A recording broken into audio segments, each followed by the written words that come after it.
Alors nous sommes arrivés d'Af Lamed Zayin de Shabbat, Lamed Zayin pour le Shabbat, donc Chol HaMoed, on est 17 Nissan, Chol HaMoed Pesach.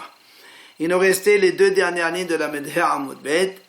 Deux dernières lignes, donc on avait dit précédemment que celui qui sonnait le shofar le vendredi, il devait le poser de suite parce que après avoir entré Shabbat, il n'a plus le droit de le déplacer. Alors, le Gemara ramène Ve'atanya, shofar metaltel v'chasosrot enan metaltelin. Comment tu me dis que le shofar, le hazan, celui qui a sonné, il n'a plus le droit de le déplacer? Pourtant, la Braïta a dit qu'un shofar, on a le droit de le déplacer. Même si hatzosrot, les trompettes, on ne les déplace pas, mais le shofar, on a le droit. Comment c'est contradictoire? Amar Rav la kasha. Rav dit non, c'est pas une question. Kan be'yahid, kan be'tzibur. Le shofar d'un yahid, on peut le déplacer. Parce que c'est le sien, et donc il peut en faire ce qu'il veut après. Mais be'tzibur, comme il est destiné uniquement à sonner le shofar, et sonner c'est sur Shabbat, c'est pour ça qu'il est mouxé, on n'a pas le droit de le déplacer. Amal et Abaye vient, Abaye lui dit, mais attends, ou yahid et ma'hazé. Qu'est-ce que tu peux faire avec un shofar miyahid? Ça veut dire quelqu'un il possède un shofar tout seul Shabbat, qu'est-ce qu'il peut faire avec? Alors il dit, les ténors. Il dit, parce qu'on peut puiser de l'eau. Imagine quelqu'un, il n'a pas de verre, il peut puiser de l'eau dans un shofar. Il donne un petit, comme une sorte de paille, et l'enfant, il peut boire avec. Donc pour les yahid, on peut l'utiliser de cette façon, c'est pour ça, il n'est pas mouktsé. Mais pour le tzibour, le shofar de tzibour, on n'a pas le droit de l'utiliser, donc il est mouktsé. Alors la Gemara dit, la Gemara dit pourquoi? Même le tzibour. Comme le tzibour, la collectivité a le devoir de nourrir des enfants pauvres. Des fois, ils ont besoin pour donner à un enfant pauvre à boire. Et on peut l'utiliser aussi. Veto, la Gemara dit pourtant, il y a notre braïta, hadetania, keshem shemetatelen et hashofar, car metatelen et hasosrot, mani. Il y a une autre braïta qui dit le contraire, que de la même façon qu'on a le droit de déplacer un shofar, on a aussi le droit de me déplacer hasosrot, les trompettes. On a donc ici trois braïtos contradictoires. Alors c'est qui l'auteur? Ella la kasha. La Gemara dit en vérité, il n'y a pas de question. Ha Rabbi Yehuda, ha Rabbi Shimon, ha Rabbi Nehemia. On a dit, la Braïta qui a dit que le shofar on le déplace et les trompettes non, comme on a dit c'est moussé, ça c'est Rabbi Yehuda. Comme on a expliqué, le shofar on peut l'utiliser comme ustensile, donc pour boire de l'eau ou autre, mais la trompette non. La deuxième braïta qui a dit de la même façon qu'on a le droit de déplacer un shofar, on peut déplacer de trompette, c'est Rabbi Shimon, que lui, il n'a pas la notion de mouktsé dans ce cas-là. Enfin, la braïta qui a dit que c'est assour les deux, ha Rabbi Nehemia. Parce que Rabbi Nehemia, il dit, lui, qu'on a le droit de déplacer un keli que pour le tashmish miyuhad de ce keli. Shofar, tu peux le déplacer si tu veux sonner, mais on ne peut pas sonner. Mais si c'est pour l'utiliser pour donner à boire, on n'a pas le droit de déplacer. C'est donc Rabbi Nehemia qui a dit cela. Ah, la Gemara a dit dans ces cas-là, si c'est comme ça, Rabbi Nehemia qui a dit sur les deux. Alors quand il dit on n'a pas le droit de déplacer un shofar, il faut sourire le hatzotrot. Pourquoi tu dis le hatzotrot? Si le shofar qu'on peut utiliser comme keli, tu dis non, il faut sourire le hatzotrot qui n'est pas utilisable comme keli. Alors pourquoi la Braïta on a besoin d'enseigner les deux? Alors il dit en vérité le mot shofar ça veut dire aussi hatzotrot, c'est la même chose. Pourquoi? Kid Rav Hazda, comme il a dit Rav Hazda. Qu'est-ce qu'il a dit? Il dit, Rav Hazda, Hanetat Mile, Eshtane Shemayu. Il y a trois choses qui ont changé de nom depuis la description de Beth Amikdash. C'est quoi? Le premier, c'est notre sujet à nous. Hatzotzerta Shofara. Hatzotzrot, avant ça s'appelait Shofar, maintenant le Shofar ça s'appelle Hatzotzrot. Mais en fait, c'est le Shofar. La m'a dit, en quoi ça va nous changer à nous? Ici, le Shofar, c'est Rosh Hashanah. Pour le shofar de Rosh Hashanah, il faut sonner avec un vrai shofar. Donc si quelqu'un, un ignorant, il te dit aujourd'hui c'est quoi? Tu veux dire Hatzosot, parce que pour lui Hatzosot ça veut dire shofar. Le deuxième point qui a changé de nom, c'est Arava Safsafa. Safsafa, Arava. L'Arava elle s'appelait Safsafa, Safsafa s'appelle Arava. La seule différence c'est que l'Arava elle est cachère, comme on sait pour le loulav. Donc la Gemara dit les mains les loulav. Pour l'Arava elle est cachère parce que donc elle a une feuille qui est allongée avec une tige rouge et sans stries sur les bords. Et la safsafa, lui, la feuille elle est plutôt arrondie avec des stries et la tige elle n'est pas rouge. Donc, c'est pour faire attention quand quelqu'un il veut acheter quelque chose pour le lulav, qu'il sache exactement ce qui est cachère. Troisième point, Patora, patorta, patorta, petora. Une grande table, on appelait patora, après elle a changé de nom, on appelle patorta, ça veut dire une petite table. Et petorta, la petite table, on appelait patora, donc il y a un changement. Les maïna kamna, là aussi, donc qu'est-ce qu'on va gagner de cela? Les cas. Évidemment, quand tu veux acheter ou vendre une table, si tu dis patorta, on sait que maintenant c'est une grande table et ce n'est pas une petite. Et quand tu dis patora, c'est une petite, comme il y a eu le changement de nom maintenant. Amal Abaye, Noma, Abaye rajoute et dit dans ces cas-là, nous on peut encore rajouter un point. C'est quoi? C'est Huvlila, Bikassé, Bikassé, Huvlila.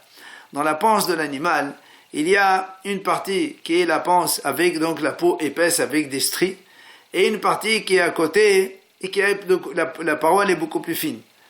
Et donc la différence entre les deux, les maïna fremena, les mahatsim set be'ov betekosot, les masad had kshela, mishnes dadim trefa. Il dit quand on trouve par exemple une aiguille dans la panse ou dans la partie qui est à côté, si c'est là où il y a la peau épaisse, s'il y a un trou d'un seul côté, alors l'animal est cachère. Parce que comme la peau elle est épaisse, la deuxième partie de la peau, elle peut donc couvrir ce trou-là. Mais par contre, mais s'il y a donc un trou de part et d'autre, aussi bien de la face externe que de la face interne, alors dans ces cas-là, tréfa. Et ça, c'est uniquement dans la peau épaisse de la panse. Mais si il y a un trou, même d'un seul côté, mais dans une autre peau à côté qui est fine, dans ces cas-là, elle est tréfa, donc d'office. Amal Abashi, Afan nomad Bavel, Bolsif Bavel. Rabashi dit, tu sais, on rajoute encore un autre point, c'est que la ville de Babel, elle s'appelle Boursif, ils ont changé de nom, et Boursif, il l'appelle Babel. Et là aussi, la Gemara a dit, le Ma'enav Kamena, qu'est-ce qu'on va gagner avec ce, qu'est-ce que ça va nous intéresser? Les conséquences, c'est quoi? Les Ma'enav Kamena, les Gete Nashim. Rashi explique, il donne deux explications. Soit parce que nous, on sait que quand on amène un guet, donc d'un autre pays, celui qui amène un guet, il doit dire, Nechtav Nechtam Lishmo. C'est-à-dire, il a été fait dans les bonnes conditions halachiques. Or, Bavel, on sait que c'est des gens qui sont connaisseurs, il y a des hachamim là-bas, on n'a pas besoin de cela. Alors qu'à Boursif, oui. Et donc là aussi, on doit savoir si c'est Bavel, c'est Boursif ou pas.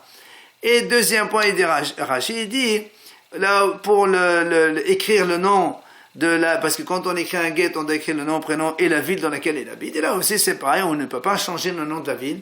C'est pour ça qu'il faut savoir qu'est-ce que c'est Boursif et qu'est-ce que c'est Babel en fonction du changement qu'il y a eu aujourd'hui. On a donc fini ce deuxième Pérec et on passe au troisième Pérec, Pérec Kira. Alors Kira, c'est comme une sorte de cuisinière chez nous. Kira, aujourd'hui, à l'époque des Hachamim, ça fait en sorte un petit fourneau. On fait un trou dans la terre et en fait, il y a un trou dans la terre et on met là-bas, il y a de quoi faire entrer 2 casseroles et en bas, il y a les braises et tout ce qu'il faut pour allumer et on fait chauffer de cette façon. Alors la Mishnah dit si on a chauffé donc un fourneau, on va l'appeler comme ça, un petit fourneau, avec de la paille ou avec donc des brindilles, dans ces cas-là, on a le droit de mettre sur ce fourneau donc un repas donc pour qu'il cuise pendant Shabbat. Mais la Mishnah dit begefet u'baitzim lo yiten ad sheyirdofu ad sheyiten et ha'efer.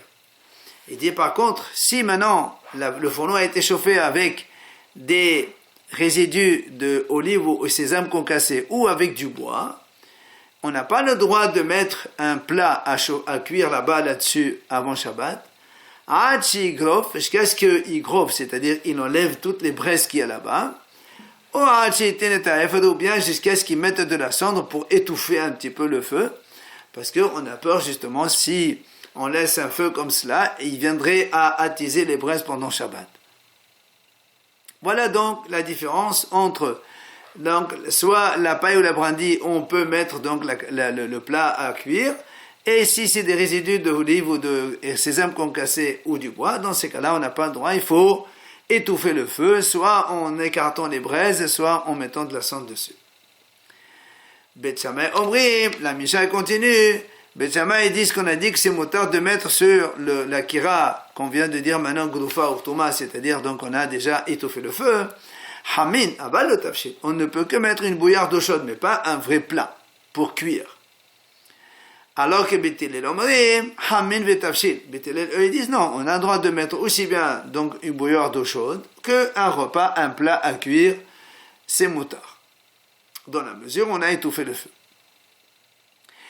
La Mishnah continue, Bet Shammai Omrim, not li naval le hazirin. Bet Shammai, ils disent, quand on a dit on met de l'eau, on a le droit de le mettre, mais après si on a enlevé Shabbat pour donc servir, on n'a plus le droit de la remettre, même si on a dit on a étouffé le feu.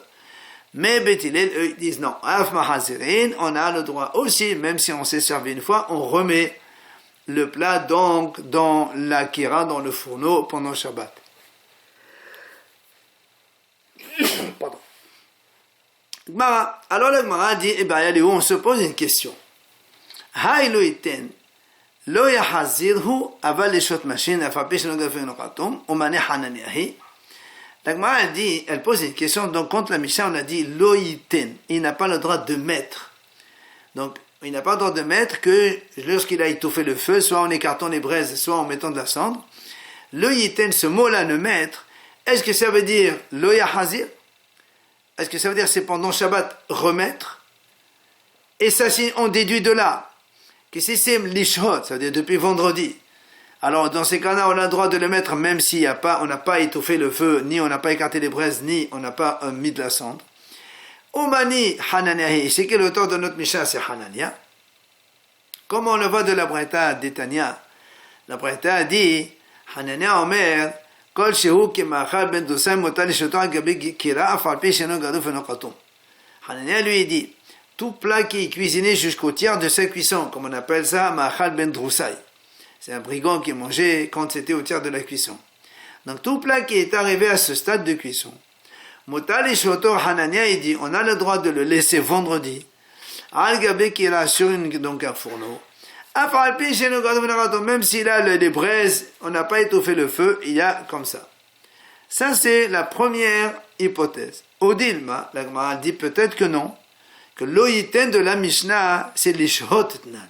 Ça veut dire, on ne peut pas mettre vendredi le plat seulement que si on a donc enlevé les braises et ou bien on a étouffé le feu par la cendre, il a là. Sinon, on n'a pas le droit. Que pour remettre le plat Shabbat, c'est sûr que si on n'a pas fait ce qu'il faut, on n'a pas le droit de remettre non plus. Donc, voilà la question de la Gemara concernant le mot le iten de la Mishnah. Est-ce que le iten c'est ne pas mettre depuis vendredi, ou le iten ça veut dire ne pas remettre le Shabbat? Tashema, la Gemara va donc essayer de répondre. La Gemara dit, étant donné que dans la Mishnah, on nous a donné deux enseignements qui paraissent donc doubles. Qu'est-ce que c'est? On a dit dans la Mishnah, Bet Shammai Omrim, Hamin aval tafshil, ou Bet Hillel Omrim, Hamin ve tafshil. Donc on a vu que Bet Shammai dit, on a le droit de mettre de l'eau chaude, mais pas un plat. Alors que Bet Hillel dit, oui, on peut mettre aussi bien de l'eau chaude qu'un plat à cuire. Et la deuxième partie de la Mishnah, Bet Shammai Omrim, notlin aval le mahazirin, et Bet Hillel Omrim, af mahazirin. Bet Shammai dit, on a le droit d'enlever le plat de ce fourneau, mais on n'a pas le droit de le remettre pendant Shabbat. Et Bet Hillel dit, non, on a aussi le droit de le remettre. À partir de ces deux donc, enseignements, la Gemara donc va raisonner. Si tu me dis que le mot leiten, ça veut dire ne pas mettre depuis vendredi. Voilà comment on va donc résumer notre Mishnah. On va dire comme ça. Donc un fourneau qu'on a donc chauffé en faisant brûler soit de la paille, soit des brindilles.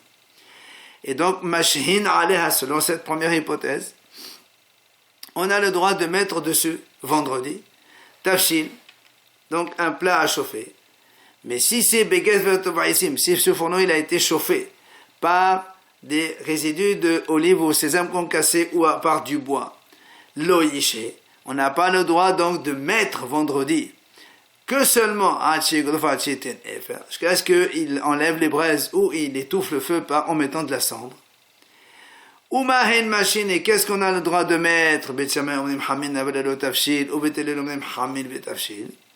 Et qu'est-ce qu'on a le droit de mettre depuis vendredi? Donc selon Bet Shammai seulement de l'eau chaude, mais pas un repas. Et selon Bet Hillel, on a le droit de mettre aussi bien de l'eau chaude qu'un repas. Et il faut continuer la Mishnah comme ça. De la même façon qu'on a vu que Bet Shammai et Bet Hillel, ils sont en divergence le vendredi. Qu'est-ce qu'on peut mettre sur le fourneau? Il y a aussi une autre divergence pour remettre un plat Shabbat dans le fourneau. Et donc Bet Shammai disent on a le droit d'enlever le plat quand on a évidemment on a mis depuis l'eau chaude qu'on a mis depuis vendredi sur un fourneau qu'on a donc déjà étouffé, dont on a étouffé le feu. On a le droit de prendre, mais après on n'a plus le droit de remettre de l'eau chaude Shabbat. Alors que Bet Hillel disent non seulement on a le droit de mettre de l'eau chaude et des plats vendredi, mais on a aussi le droit de remettre ça Shabbat. Là, la Mishnah, elle est claire. Mais, la Gemara dit, si on opte pour l'autre hypothèse, si tu dis que lo yiten, ça veut dire lo yahazir. Ça veut dire, on parle que le Shabbat, il n'a pas le droit de remettre un plat donc sur la kira, sur le fourneau. On va donc essayer de résumer notre Mishnah dans cette version. Donc si on lit la Mishnah en mettant au lieu de l'uiten, on met le yahazir. Alors on va dire comme ça. Donc un fourneau qu'on a donc fait chauffer en faisant brûler de la paille ou des brindilles. Il y a marqué dans la Mishnah notnim alea, et ça veut dire donc selon cette hypothèse mahazelin alea tafshil. On a le droit de remettre un plat Shabbat. Mais si maintenant le fourneau il a été chauffé par des résidus d'olive ou sésame concassé ou par du bois, alors lo yiten, ça veut dire lo yahazir. On n'a pas le droit de remettre Shabbat à ce plat-là jusqu'à ce qu'il ait auparavant enlevé les braises ou étouffé le feu avant Shabbat. Qu'est-ce qu'on a le droit de remettre? Puisqu'on parle toujours de Shabbat, Bet Shammai disent donc on met seulement de l'eau chaude, on a le droit de remettre, mais pas de repas. Et Bet Hillel disent non, même un plat aussi, on a le droit. Alors dans ces cas-là, la Gemara dit comment tu peux comprendre la suite de la Mishnah? Bet Shammai omnim notin aval mahazirin ou Bet Hillel omnim el mahazir af mahazirin hatul amali. Alors qu'est-ce que tu dis une deuxième fois? Bet Shammai disent on prend mais on ne remet pas. Tout à l'heure tu as dit on remet, ça veut dire l'eau chaude. Donc on a compris que ne pas remettre c'est le plat. Alors pourquoi tu dis après de l'eau chaude mais pas le plat? On a compris. Et quand il dit Bet Hillel disent mahazirin, on a aussi compris, puisque Bet Hillel disent on a le droit de remettre un plat. Bet Shammai disent non, pourquoi tu répètes une deuxième fois? Donc forcément, lo yahazir, lo yiten de la Mishnah, c'est comme la première hypothèse, lo yishe. Ça c'est ce que répond donc la Gemara. Alors, vient la Gemara le réfute. Les olam emanar, les hazirtna. On dit non, pourquoi? Je peux très bien te dire que lo yiten, ça veut dire lo yahazir. Et je peux donc te reformuler la Mishnah. Seulement, il manque un petit mot, une petite expression qu'il faut rajouter, et ça marche très bien aussi. Comment on va donc reformuler notre Mishnah? On va dire comme ça. Donc, un fourneau qu'on a fait chauffer en mettant à brûler soit de la paille, soit des brindilles.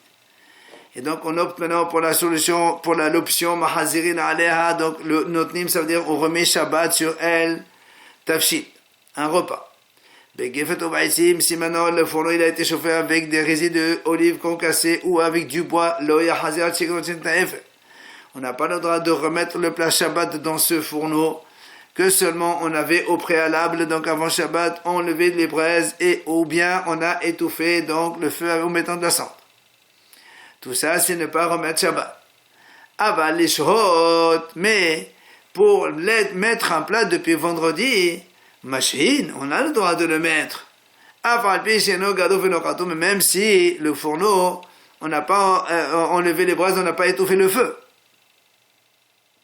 Ou mahin mashin, et qu'est-ce que on a le droit de laisser vendredi? Bet Shammai omrim, hamin aval tafshin. Ou Bet Hillel omrim, hamin vetafshin. Et est-ce qu'on a le droit de laisser, donc, Bet Shammai dit de l'eau chaude, mais pas de repas, et Bet Hillel dit aussi bien le repas. Maintenant, il faut donc rajouter cette phrase. Et quand on a dit au début Mahazirin, on a le droit de remettre un plat Shabbat, là vous devez accoler. Mais c'est pas l'avis de tout le monde. Et la mahloket Bet Shammai ou Bet Hillel. C'est une mahloket, une divergence entre Bet Shammai et Bet Hillel. Que quoi? C'est Bet Shammai omrim notin velo Mahazirin. Bet Shammai, eux, ils disent on a le droit de relever le plat, mais pas de le remettre. Ou Bet Hillel omrim Mahazirin et Bet Hillel disent donc on peut remettre. Donc tu vois bien que l'option les Hazir aussi, ça marche. Donc la question reste posée.